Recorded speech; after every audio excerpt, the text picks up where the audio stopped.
Siyabuya Mzansi TV. Ungadideki.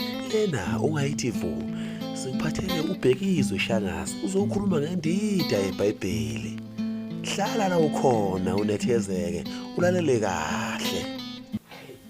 Yazi ngizwa kahle kakhulu. Manje kubhalwe yiphi noma ikuphi la kuthiwa khona ngeke kanjani le. La baba obhalwe khona ukuthi izangoma ifuneke emasontweni izangoma yazingeniso. Noma kungashiwo enye into engifisa ukuyigcizelela kunezahluko la eBhayibhelini la sithola khona ukuthi zaziqondiswe esizweni sama-Israyeli kodwa ngenxa yokuthi kwahamba inkolo yama-Israyeli ngoba yayingesiyo phela inkolo kwakuyimpilo kuqhutshwa usikompilo lwaka-Israyeli kwahamba-ke bathi mangabe abantu sebemukela iChristianity ngizokhetha yona kakhulu iChristianity ngoba iyona engibona sengazi ukuthi iningi lethu la kuleli zwe lase-South Africa singaphansi kwayo. Iningi lethu-ke libe selithi uma limukela le nkolo lingena lathatha nemithetho yonke yayibekelwe isizwe saka-Israyeli kwase kuba imithetho yamabandla. Lo mbuzo ubuzayo kubaluleke kakhulu ngoba kubahlukanisile abantu abaningi. Khona abakholelwa ekutheni izangoma azinankinga esontweni labo. Uma befika nje bona emzini yabo bayafika bathandaze baphinde futhi babethele makufanele babethele yonke leyo. Manje inkinga ke la siyithola khona eBhayibhelini ngizophendula ngokweBhayibheli siyithola Deuteronomy 18 isahluko njengoba ngisho ngithi 18 sibheka uverse 10 no-12. Deuteronomy 18 verse 10. Lesi sahluko ke sithi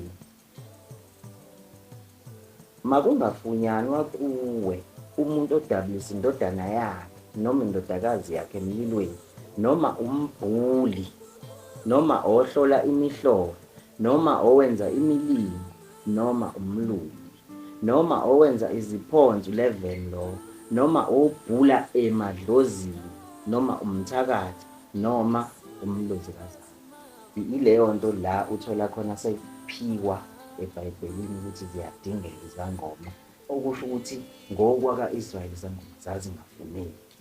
Kodwa futhi nje kulesi sahluko engikade ngisicaphuna somboni sithanda ukunikeza imbida manje bese siyamthola futhi umboni khona la kwa-Israyeli. Ngaphezu kwalokho futhi kulolu daba lomboni kunencwadi kaSamuel uSamuel wokuqala isahluko 28. Ngicela siubheke ngoba isikhathi esiningi ngiyangithanda ukuthi uma sikhulume ngento ebonakalayo.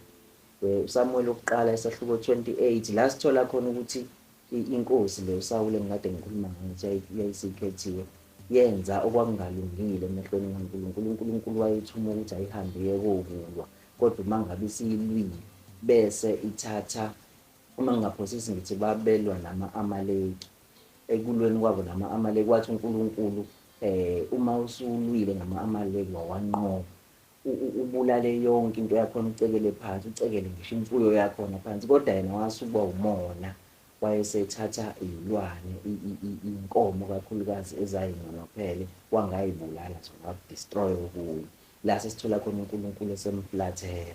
Ngalezo insuku sithola ukuthi uSawuli waye kade exoshe abantu abanamadlozi kaIsrayeli. Sibuze ukuthi uma sifundele incwadi kaDeuteronomy ithi makungafunyanwa kuwe umuntu onedlozi noma obhulayo ka-Israyeli kwenzeka kanjani futhi uSawuli kube esahleli nalabantu kuze kufike isikhathi sokuthi abaxoshe na okusho ukuthi noma uNkulunkulu ayishayile leyo mthetho kodwa futhi babese khona abantu kaIsrayeli wayeseyabaxosha.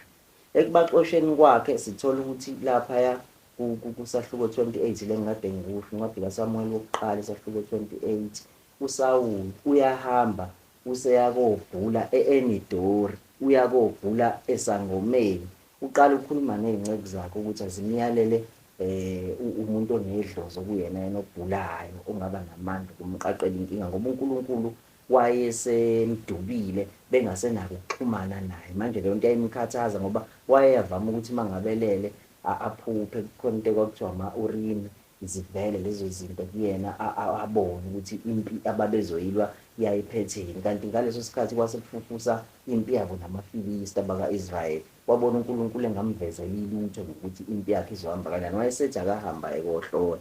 Uma efika kulesi sangoma lesi, ufika uthi esangomeni ucela lesi sangoma simkhuphulele uSamuel. uSawuli ucela isangoma simkhuphulele uSamuel. Kwenzakala kanjani lokho? Awengiyifunde lencwadi. Isahlukwana sakhona sithi uSawuli uya konedlozi eNidori. uSamuel wayesefile, wonke uIsrayeli wamkhalela wambela eRama umuzi wakhe. uSawuli wayexoshile ezweni abanamadlozi phakathi kwabo nabathakathi. Ngithi uyayizwa lento engikade ngikhuluma ngayo, babengasekho. Kodwa sithola futhi lento engikade ngisho ngithi uSawuli uverse 6 ke lo, uSawuli wabuza kuJehova, uJehova akamphendulanga nangamaphupho nange-Urim nangabaprofeti, ukusafakazela lento engikade ngisho ukuthi angiyithathele emoyeni. uSawuli sesimthola ke manje esehamba ke eseya kulo onedlozi. Usethi kowesifazane ke kuverse 11, wayesethi owesifazane, ngiyakukwenyusela bani na? Wathi ngenyusela uSamuel. Yini leyo? Yidlozi. uSamuel wayeseshonile engasekho. Ilento ngesizulu esibiza ngokuthi ukufemba. Kuye kukhulunywe kuthi ukufemba. Mangabe ufemba uyofika ufuna ukukhuluma nalowo muntu ofuna ukuqondana naye bese uphakanyiselwa yena uxoxe naye udaba.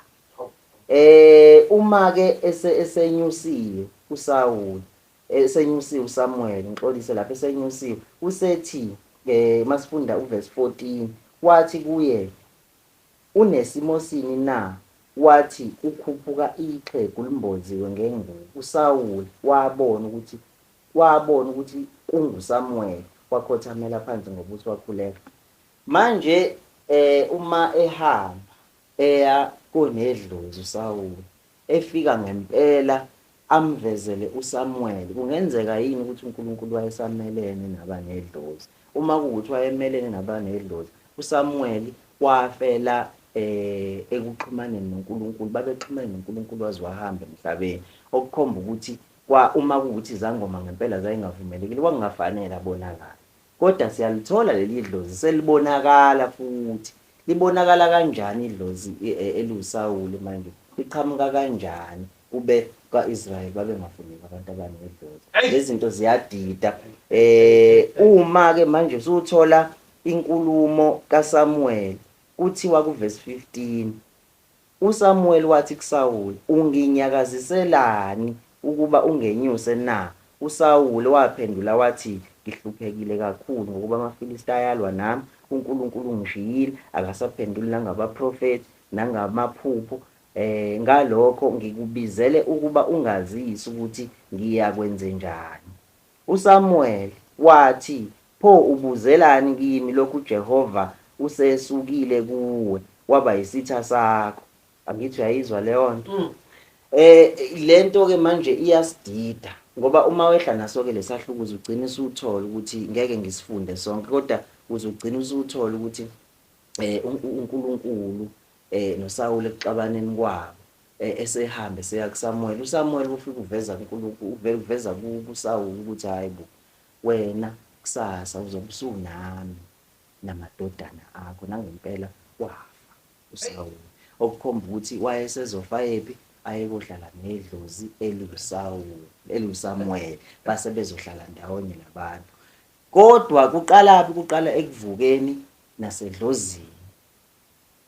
Okhomba ukuthi idlozi nezangoma yinto esemqoka leyo kumele ilandeleke, ngoba nasiqaleni ayikho. Yayikhona, kodwa ke mina engifuna ukuhlukanisa, ngifuna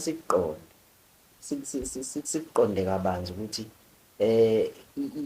umuntu nomuntu uyakwazi ukuyimela. Konke sikwenzayo akufanele sikusekele ngeBhayibheli. Konke sikwenzayo singakwazi ukukwenza uma umuntu ethi mina ngikholelwa eBhayibhelini, ungamgxeki. La eyimele khona akangazisekeli naye ngeBhayibheli.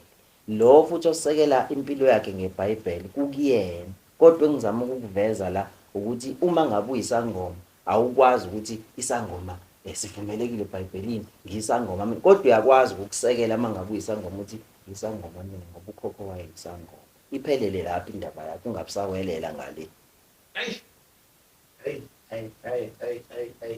Yazi usala kumele phe ukukhuluma into oyaziyo. Kunjalo. Into iba neshow nesiphetho sento eshow. Ungambiwa igwebu umuntu sekulandele esethi lapha pho usuqala usuphatheka la. Kunjalo. Uma ukhuluma ngomkhulu wakho ngempela umuntu ozala wena. Yeah, kunjalo. Uma sesizophinda ke futhi sibheke ukusetshenziswa kwemithi. Imithi kwaIsrael yayivele isetshenziswa kunodaba nje luka Hezekiya, la uHezekiya asebenza khona elapha.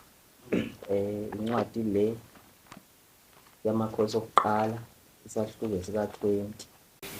Yeah, uyabona ke indaba yokusinda kukaHezekiya esindiswa uIsaya.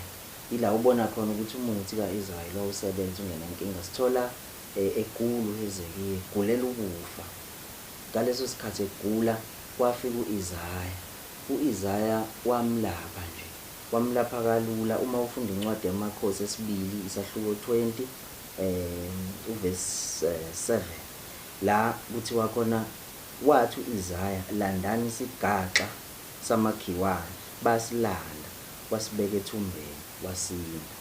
Lapho siyathola ukuthi uma umbheka lo muntu waba inyanga, akazange nje athandaze kumbe enze ezinye izinto eziseceleni, wasebenzisa sona isihlahla lezi izihlahla thina esibheka ngokuthi azilungile zamukelekile kuNkulunkulu ngesikhathi samanje.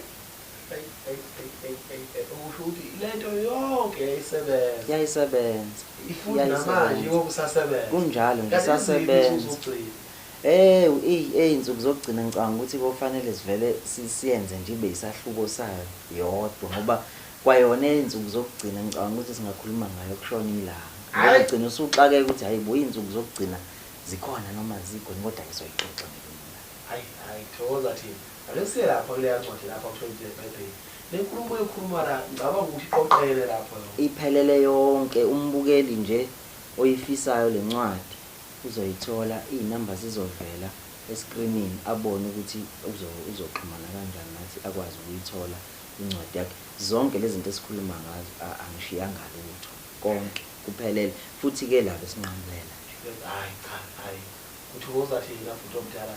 Ungadini ukuthi levuka songaka baningi abathandayo le-TV, baningi abathandayo futhi bayawesela. Siyabonga. Sibonga kakhulu.